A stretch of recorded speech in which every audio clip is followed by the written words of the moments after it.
welcome to On Air with B&B. I'm Brittany. And I'm Bethany, and we are two mental health therapists with real talk and mental health tips that matter.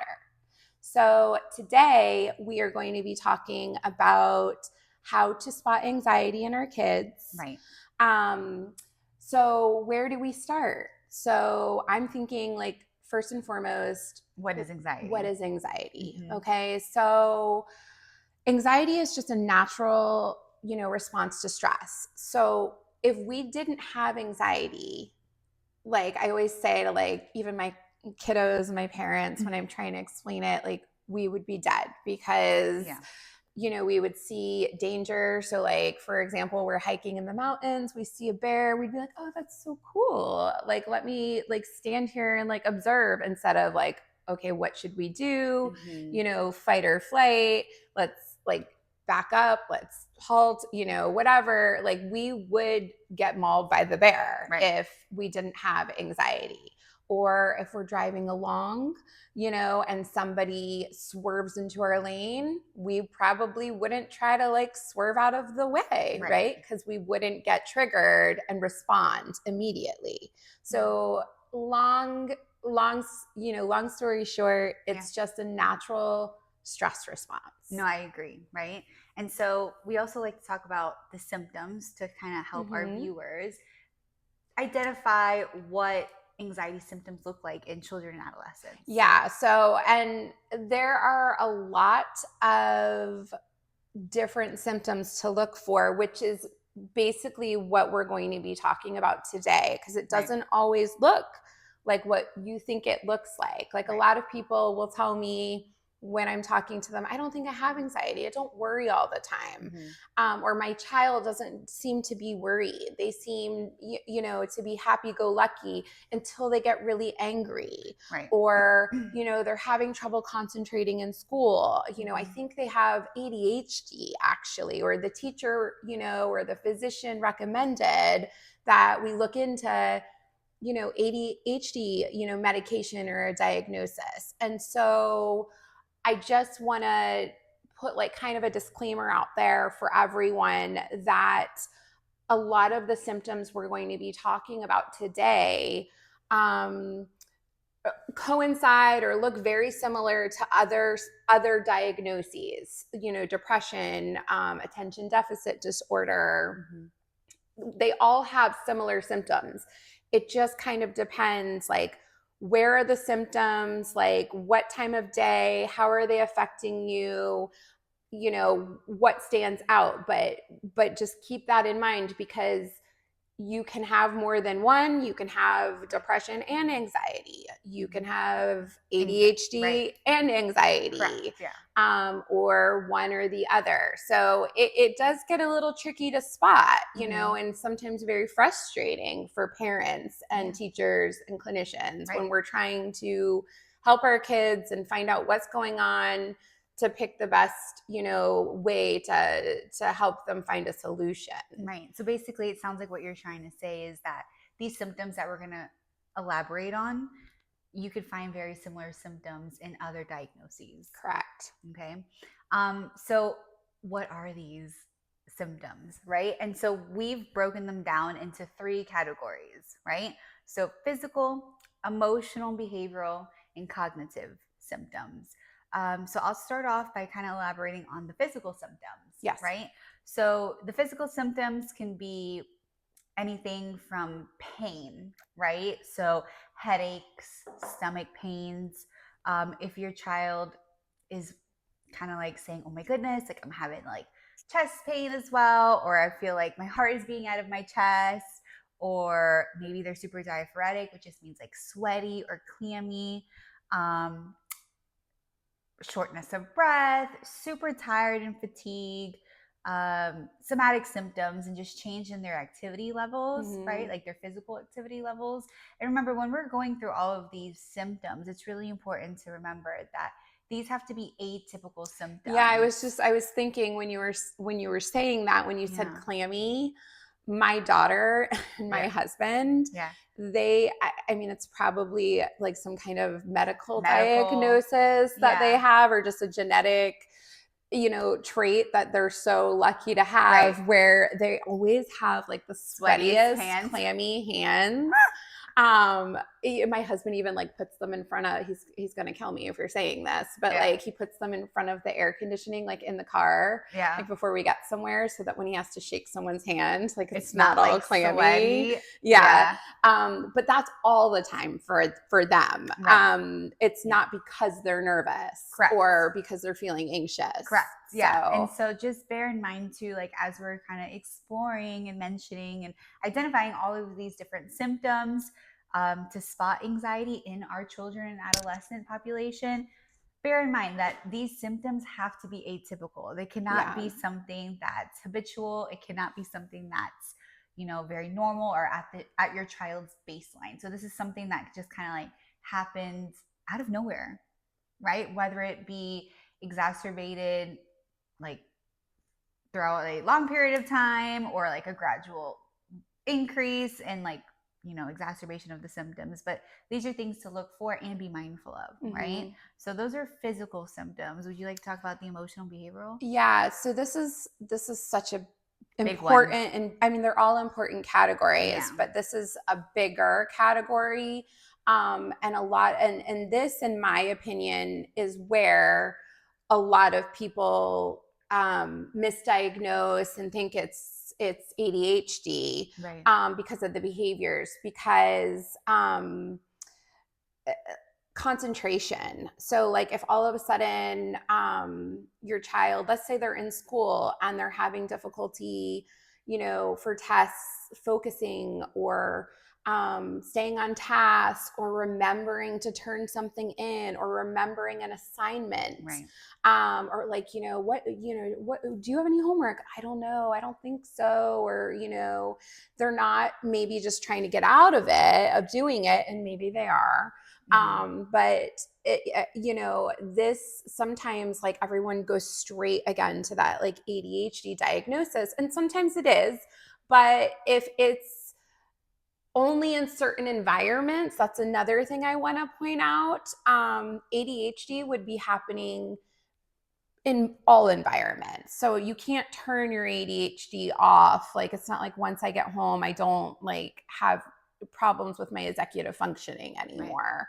Right. Whereas anxiety, it can, come and go with the change of environment or situation. So that's a really important thing to pay attention. Is it happening in all environments or only specific environments? If there is a sudden change in eating habits, or sleeping habits. So is your child, and again, they could be going through a growth spurt, or if there's like increased eating, but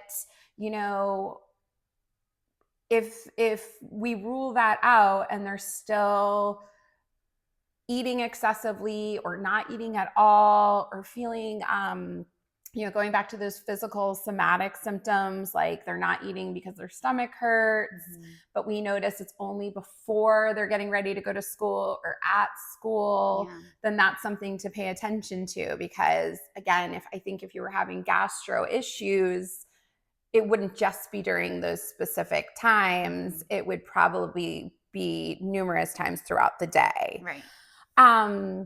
So there's also, in the emotional and behavioral categories, symptoms to look for. A big one is the anger issues. You probably see this all the time in therapy, where a parent comes in and says, even on calls when they're calling for therapy, my child just has these, they say big emotions, or they have big feelings, anger. I think they just, can't control their anger. They have anger issues. And a lot of times, because they're feeling overwhelmed, but they don't necessarily know what they're feeling overwhelmed about, it comes out behaviorally as, lashing out, yelling at people, snapping at people, getting frustrated super easily. Irritable, I'm sure. Yes, definitely. And so again, we're thinking they're angry, but they can't quite say what they're angry about. So maybe it's not anger, maybe it's actually anxiety, right?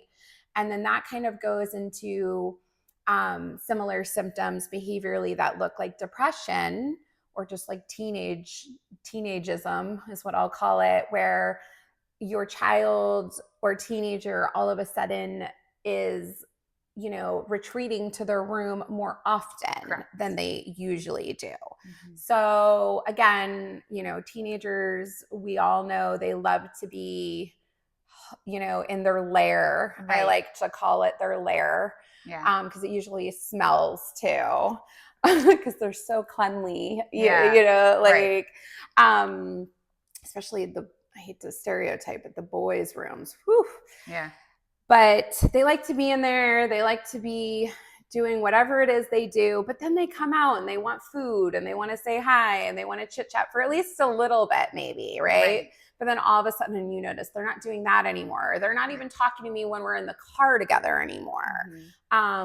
You know, or when we're doing something fun together, or let's say they all of a sudden you notice they're turning down a lot of like invitations to hang out with friends, or calling out of work, and they liked going to work because they like getting money to put gas in their car, to do fun things. Right, exactly. And that's a change in the behavior, that they weren't isolating more than usual, but now they are. So then there's also, and this is one for teachers to look out for too, because years ago, a colleague and I, we did a workshop at a school, at a local school, and it was just for the teachers on what to look for, you know, to spot in children with it, you know, that it might be experiencing anxiety. And one of the big ones that I let the teachers know to look for is non-compliance and defiance. So, you know, if all of a sudden you have a student who, actually, I just talked about this in therapy yesterday, where my client's mom said, we've been getting emails home saying, you know, my son, they're saying, you know, all of a sudden he just doesn't seem interested in completing any of his work. He kind of just sits there. No amount of prompting gets him to initiate or, you know, get on task, get started. And the teacher was emailing the mom because that's not typical for this child. Exactly. And, you know, so yes, some kids are, you know, systematically non-compliant most of the time. And then that's something else we want to be looking at. But if, again, it's a change in the behavior, non-typical, then that's where we need to say, hey, like, what's going on? They're not just trying to be non-compliant to get consequences. And that kind of plays hand in hand with the defiance too. If you know, my daughter, and I talk about her a lot, she's a great case study. She's 9 and she's very much a rule follower, likes to do what she's told, you know, play by the rules. But then every so often she gets very defiant and all of a sudden starts back talking and refusing to do things and like outwardly just saying like, no, I'm not going to, you can't make me. And my husband and I are kind of just like, whoa, what's going on with you? And then I have to kind of like go back and put like my therapist hat on and go, this is abnormal behavior for you. Like, what's going on? Hey, what's going on? Is there something going on that you're not talking to me about? Did something happen at school? Did something happen at dance? Did something happen with a friend? And then, you know, 9 times out of 10, something is going on and she's feeling anxious about it, but she didn't realize it or know how to like talk about it. And then we do, and then that defiance, you know, dissipates and goes away. So I mentioned briefly fight or flight when we were talking about like what is anxiety. And in our fight or flight can be triggered from stress, but there's also There's also freeze. Mm-hmm. And then as you know, there's Fawning. fawning. And fawning is people pleasing. So lots of individuals, out of fear of rejection, wanting to be accepted, wanting people to think we're funny, or just to avoid confrontation. Yes, absolutely. Yeah. Like we'll just kind of go along with what other people's opinions are, what they want to do, where they want to eat. Sometimes even like making fun of another peer, even though they know it's wrong, but this kid is, so I'm going to do it too. Fawning is just a fancy therapeutic word for people pleasing. Right. And lastly, for the emotional and behavioral symptoms, but such an important one, which is why I kind of like kept it for the last one I wanted to talk about, was just basically like refusing to accept help. Okay. So, and what this looks like is it's not always so overt, like just like leave me alone or I can do it myself, which, yes, that is a very, obvious way to recognize it. But a lot of times, it's just like, is everything okay? Yeah, everything's fine. Smile on their face, a lot of masking, putting on like a facade, because they think they can handle it on their own. And we really need to get that point across to our kids that it's okay to ask it's for okay help. to ask for help. It's okay and to need help. Yeah, everybody needs help. But so that refusal to accept help is definitely one you want to pay attention to. Yeah. Another thing too, I actually have a client, she has anxiety, right? And so she definitely struggles with asking for help and accepting help, right? But her reasoning is more so because she has an unrealistic expectation of perfection.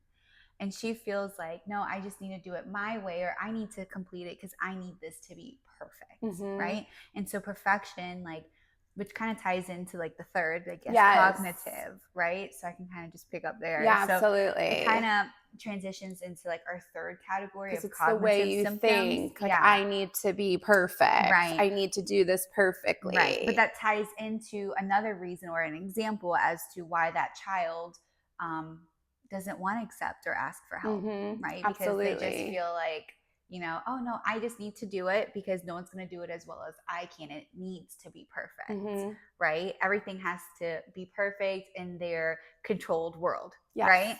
And so some other symptoms that are in this cognitive part, I guess, of the three categories is memory loss or any confusion. So it kind of circles into what you were saying earlier with one of your examples. A great example that I can give with one of my other clients, she's like all about Zen. And if anyone here watching like actually knows me, whether it's personally or professionally, I love candles. I'm always scared you're going to burn the office down. Yeah. Secretly, I like go in if I'm leaving before you and just double check. Right. Did you like? Did you blow the candle out? Yeah.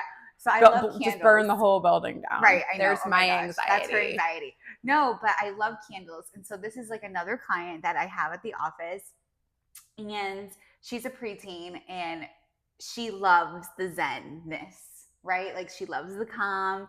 And unfortunately, she has anxiety symptoms as well that we're working through, okay, on how to manage that, right?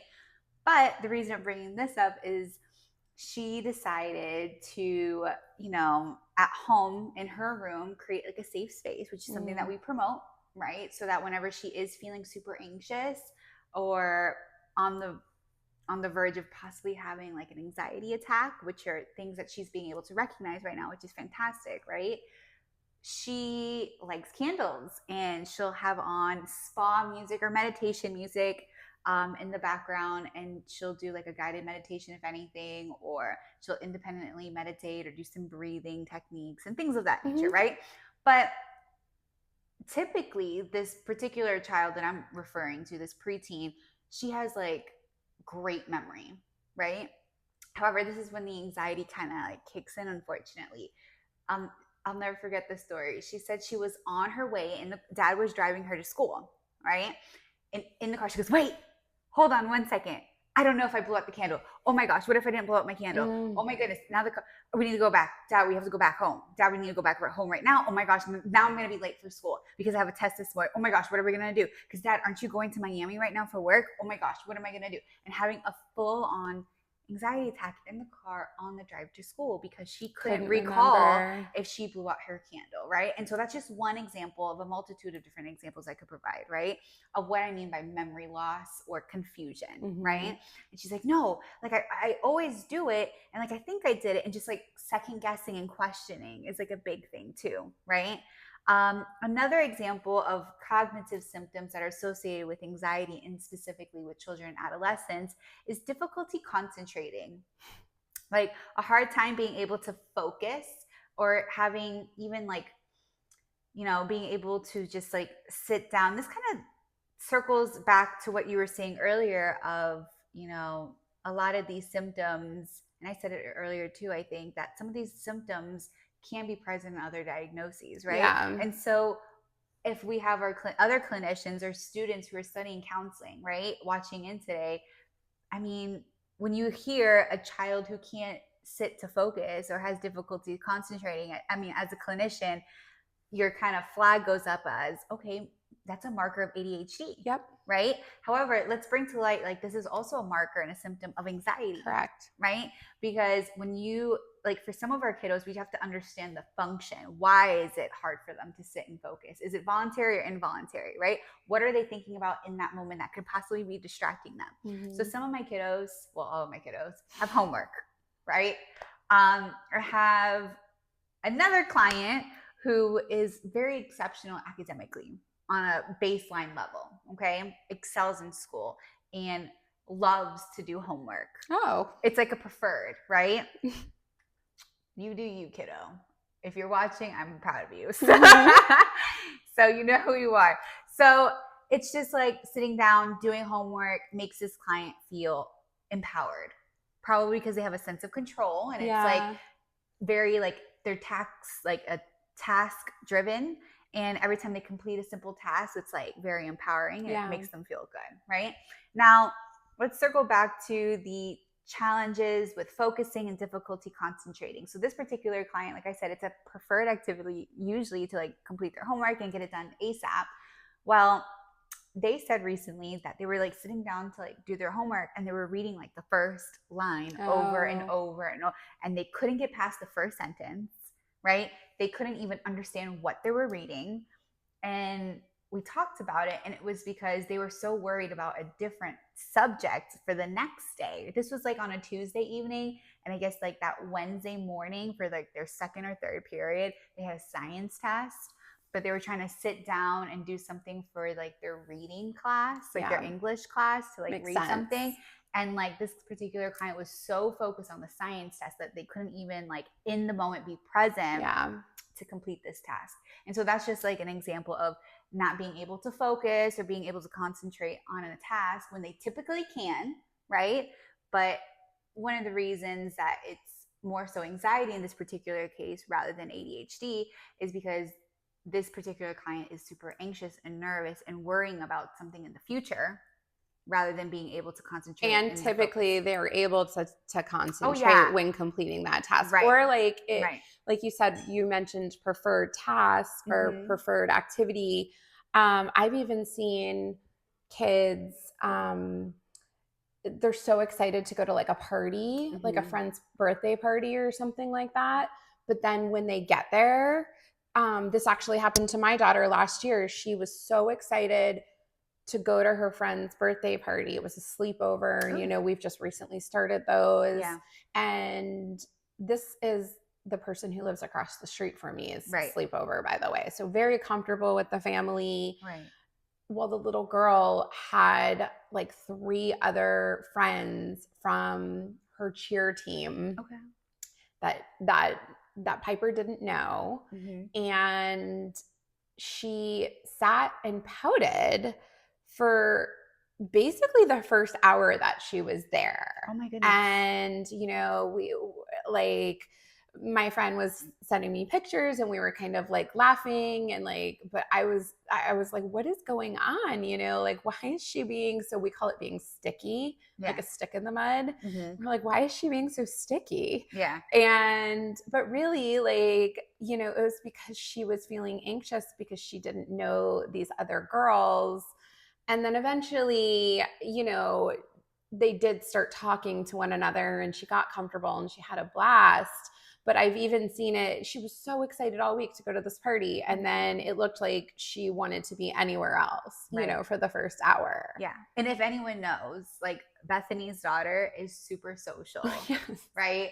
Like social butterfly to the max, like extroverted, Very like, extroverted. very just outgoing and like a bubbly personality. So it is interesting to hear that. So thank you for sharing because, and the reason that I'm sharing kind of like your daughter's typical personality is because this is why like we're having this video, right? Like it's so important to just, as a parent, as a teacher, or educators who are tuning in today, right?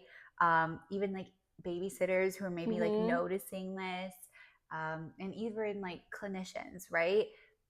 Be mindful when you're looking at these symptoms. Think about like how your child is typically, right, at their baseline. And if you're noticing these symptoms, there's usually a reason to like that it's occurring. That's something to really explore. Yeah. And you mentioned function of behavior earlier, which we will have a whole nother segment just focused specifically on like the 4 functions of behavior, because I think, like you said, sometimes that can give us clarity to what we're actually looking at. If we look at like, why is this behavior happening? What need is our child trying to meet? Right. It just gives a lot more clarity. Absolutely. Another example for like the cognitive symptoms that are associated related to anxiety in our children and adolescents is listening and communicating, right? So if you have a child or a student that typically listens very well, can communicate effectively, right? And when I say listen, I mean being able to converse appropriately, right? Not really interrupting as often, but you're noticing like recently, like, hold on a second, like this child in particular normally converses well, right? Without interrupting. And now it's just like, wait, I have to say this, right? And sometimes that can be an anxiety symptom. Why? Because you're super anxious on saying something, whether it's positive or negative, right? Yeah, they just have to get it out. They just have to get it out, right? And so I want to bring to light as well, as we're like looking at all of these symptoms in these 3 categories, right? Some of them stem from negative intrusive thoughts, right? And can be negative, like situational based, if you will. So worried about things, nervous about things. Those are more like negative feelings and emotions, correct? However, anxiety doesn't always have to be associated with negativity, right? So we live in the sunny state of Florida, right? And I always like to talk about this state of Florida. Well, we'll be positive. So sunny. We're going to reframe that, right? And the reason, I'm joking, but the reason that I'm like bringing this up is because whoever also knows me watching this, I love Disney. Like I love the theme parks. And we're so graciously close enough to drive to it, but not close enough to live in it. So I'm really grateful about that. We're on the Treasure Coast, which is really nice. And so it's just like a hop and a skip, right? And so a lot of our clients are what they call like annual pass holders, which is basically they get to go to the theme parks whenever they choose to. They just kind of drive up and then they can come back home. It's really cool. And mind you, it costs $1 million to be an annual pass holder. So there is, I mean, it sounds great, but you're going to pay for it. Yeah, but it's super fun, right? And so the reason I'm kind of giving this example is because I actually have like a lot of kiddos who are really excited to go to theme parks. I mean, most kids are, right? But when they get there and then they want to go on those big roller coasters, but when they're faced with it in person, they get anxious and they want to go on the rides, especially because they're with their family or they're with friends, like on a field trip or a school, whatever, or just like a family trip, right? And they're like, oh my gosh, I really want to do this. I'm super, super excited. And then they're like in the line and then they get anxious. And mind you, it's something that they want. It's something that they've been hyped about, excited about. And then it's like, oh my gosh. And it's something that they truly desire and they want to go on this ride, but because of the anxiety, it's kind of holding them back. And they will wait the whole hour and a half, guys, in that line, no fast pass, waiting, trucking along. Then they finally get to it. And instead of getting on, they just decide to wait, And so these are things to look at as well, right? So that would be an anxiety symptom. Another anxiety symptom that's more in like a positive environment that I can give an example, like let's just use Disney or Universal's or any theme park, SeaWorld, right? Getting to the park, sometimes they could be super anxious, but positively, right? Mm-hmm. What does this look like? Waking up at 3 a.m., no alarm clock, and then they're like, I'm ready. And it's like, where's this energy Monday through Friday during school, right? Like, get up for school like that. Right. Can you please? Like, no, of course they can. Like, they're not. But guys, wait, like field trips, school trips, like family trips, or maybe like they're going on a cruise because we live in Florida. We have like so many cruise ports. I love cruises. We are very lucky. We are super lucky. Not to like rub it in anyone's face, but no, we're super lucky. And then, also flights, like getting to like fly. We have awesome international airports nearby. I mean, the world is our oyster here, right? And so we have a lot of clientele who are fortunate enough to travel, right? And these kids will wake up super early, be ready to go. And it's like, that's anxiety, but it's a positive. Yes. Right. And so I like to like bear this in mind as well. Right. So anxiety doesn't always have to be negative. No. Okay. Sometimes it could be in positive environments. Right. Definitely. Yeah. But I really appreciate you guys tuning in today. So thanks for hanging out with us on Air with B&B. Remember that your mental health matters to us, and we'll see you next time. I'm looking for some